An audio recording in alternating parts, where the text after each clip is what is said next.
Assalamualaikum warahmatullahi wabarakatuh. Perkenalkan, nama saya Kalisaska Maula Zafira Sunarro dari kelas 7F. Hari ini saya akan melakukan presentasi tentang kerjasama dalam berbagai bidang. Kerjasama adalah suatu usaha bersama antara individu atau kelompok sosial untuk mencapai tujuan bersama. Kerjasama dilakukan sejak manusia berinteraksi dengan sesamanya.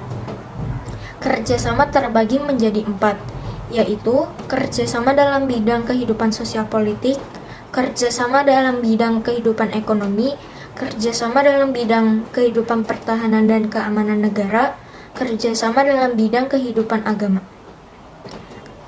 Kerjasama dalam bidang politik adalah kerjasama yang dilakukan untuk kepentingan politik seperti pada pelaksanaan pemilihan umum. Landasan kerjasama dalam bidang politik ada pada sila keempat Pancasila yang berbunyi, kerakyatan yang dipimpin oleh hikmat kebijaksanaan dalam permusyawaratan perwakilan. Contoh kerjasama dalam bidang sosial politik yaitu ikut serta dalam pemilihan ketua RT, RW, kepala desa, DPR, kepala daerah maupun pemilihan presiden. Ikut serta mensukseskan rangkaian acara pemilihan umum. Kerjasama dalam bidang ekonomi adalah kegiatan yang dilakukan oleh lembaga-lembaga ekonomi dalam memenuhi kebutuhan serta mengatasi masalah ekonomi masyarakat. Landasan kerjasama dalam bidang kehidupan ekonomi adalah pada pasal 33 ayat 1 UUD Negara Republik Indonesia tahun 1945 menyatakan perekonomian disusun sebagai usaha bersama berdasarkan asas kekeluargaan. Contoh kerjasama dalam bidang kehidupan ekonomi: pertama, meningkatkan stabilitas keuangan internasional. Yang kedua, yaitu menyelenggarakan pembangunan proyek industri ASEAN. Aktivitas tolong-menolong antara kaum kerabat seperti memberi bantuan kepada tetangga yang terkena musibah. Keunggulan koperasi dibandingkan dengan badan usaha lainnya adalah sebagai berikut. Dasar persamaan artinya setiap anggota dalam koperasi mempunyai hak suara yang sama. Persatuan artinya dalam koperasi setiap orang dapat diterima menjadi anggota tanpa membedakan agama, suku bangsa, dan jenis kelamin. Pendidikan artinya koperasi mendidik anggotanya untuk hidup sederhana, tidak boros, dan suka menabung. Demokrasi ekonomi artinya imbalan jasa yang disesuaikan dengan jasa masing-masing anggota berdasarkan keuntungan yang diperoleh. Demokrasi kooperatif artinya koperasi dibentuk oleh para anggota, dijalankan oleh anggota, dan hasilnya untuk kepentingan anggota. Kerjasama dalam bidang kehidupan pertahanan dan keamanan negara.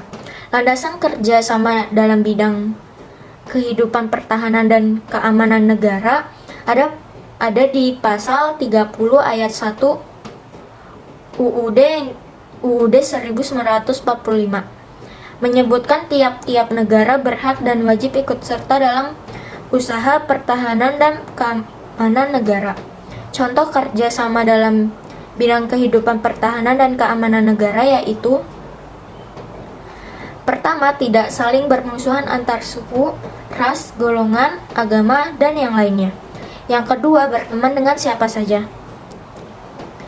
Kerjasama dalam bidang kehidupan pertahanan dan keamanan negara juga memiliki sistem pertahanan negara yang ada 5, yaitu cinta tanah air, kesadaran berbangsa dan bernegara, keyakinan Pancasila sebagai falsafah dan ideologi negara, rela berkorban untuk bangsa dan negara, memiliki kemampuan awal bela negara fisik non-fisik.